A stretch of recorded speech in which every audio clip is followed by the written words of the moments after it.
Good evening, my Real News Midday TV family. Welcome back to the channel for another news update for March 19, 2024. And in the news this evening, JLP members walk out of Parliament, House forced to adjourn, curtailing opposition leaders' speech.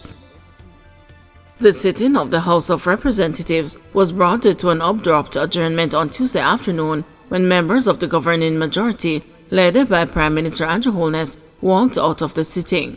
The quorum for the House is 16 members, and with the opposition People's National Party having only 14 MPs, the Speaker was forced to adjourn the sitting.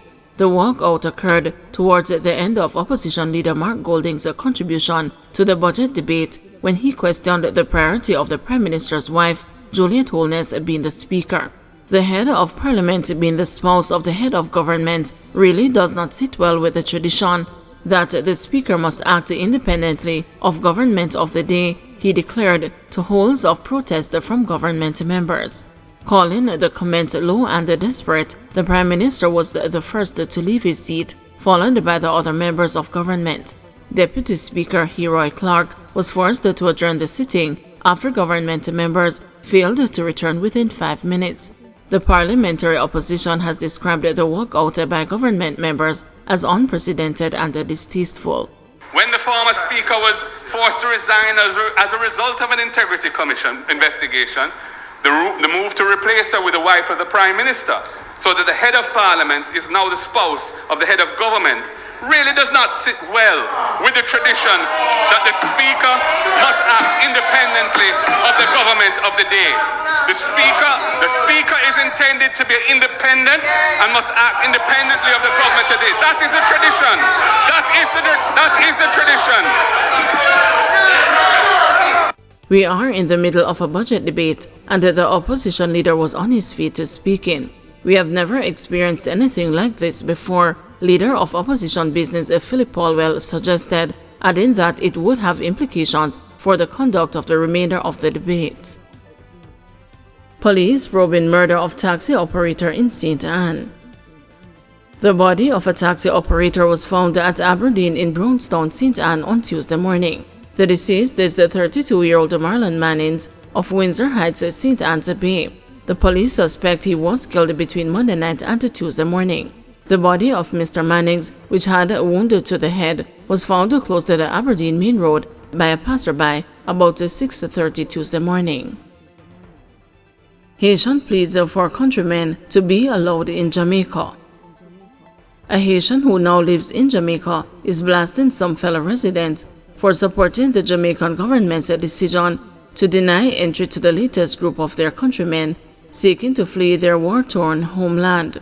Responding to the news story, the man, who identifies himself only as a Be Cool, has been living in Jamaica for the past 5 years.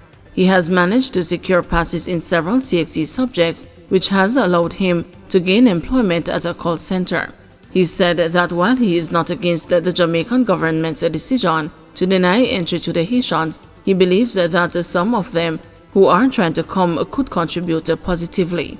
Haitian national Lemieux Louver, who moved to Jamaica in 1991 in search of greener pastures, told the news that he fully understands why Prime Minister Andrew Holness would want to deny entry to some persons now seeking to flee the unrest in Haiti.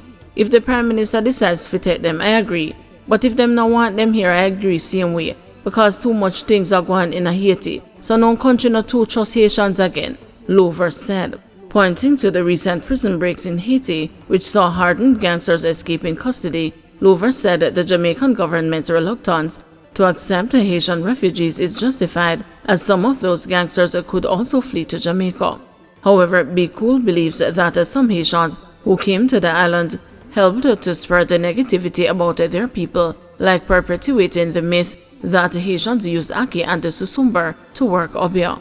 I live in Haiti for 20 years and I never see ackee. I eat susumber and nothing don't do me. Those Haitians are the dunce ones, the ones who can't read and write, and they are the reason there is so much stereotype around the Haitian community, he said, adding that some of his countrymen did not do much for their fellow citizens. Referencing the 2010 unrest in West Kingston involving Christopher Dudu's Coke, Be Cool said Jamaica has also had challenges, but its good security system has allowed the country to handle problematic situations. The difference is that Jamaica was covered and was getting help, as they have patrol police boats and they have good army and police resources, said B. Cole. Haiti is about 3 times the size of Jamaica and with about 12 million people.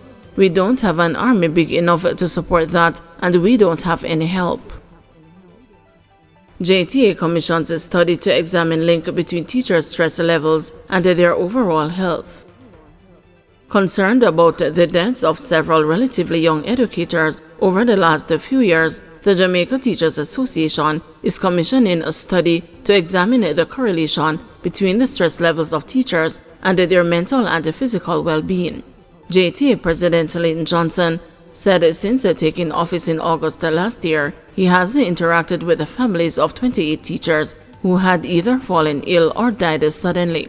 Mr. Johnson said due to the high intensity of the job and the deaths in seemingly quick succession, he thought it prudent to conduct a study as a legacy project. This is why we want to commission this study, to move from anecdotes, to have that empirical data, to present to the nation, to make recommendations to the Ministry of Education, to our teachers, to school administrators, to give teachers a strategy how to deal with these situations. We have been encouraging them by and large to know your numbers. There are those individuals who indicate that, I have this niggling pain. It is not debilitating. It is just there, and, I just left it alone. We're saying to them, stop, get checked, understand what is happening. And from that perspective, then you can take corrective measures in many regards. Opposition leader blasts the government for mere $200,000 per annum increase in income tax threshold. Opposition leader Mark Golding today criticized the government's recently announced increase in the income tax threshold from $1.5 million to $1.7 million. That announcement was made by Finance Minister Dr. Nigel Clark a week ago when he opened the 2024-2025 budget debate. Mr. Golding, in his response in the debate this afternoon, said this increase in the threshold translates to a mere $4,166 more per month in their take-home pay. He argued that had the minister, as a phase 1 of restoring the value of the $1.5 million, even increased the threshold to $2 million, that would give persons an additional $125,000 per year, $10,400 per month in their take-home pay. That, he said, would be a much more meaningful benefit. He suggested that increasing the threshold to $2 million per year could be paid for using the $11.4 billion that had been allocated to the one-time $20,000 so-called reverse tax credit. Looking beyond the 2024-2025 fiscal year, he said a possible phase 2 could see the income tax threshold moving to $3 million as the tax inflows continue.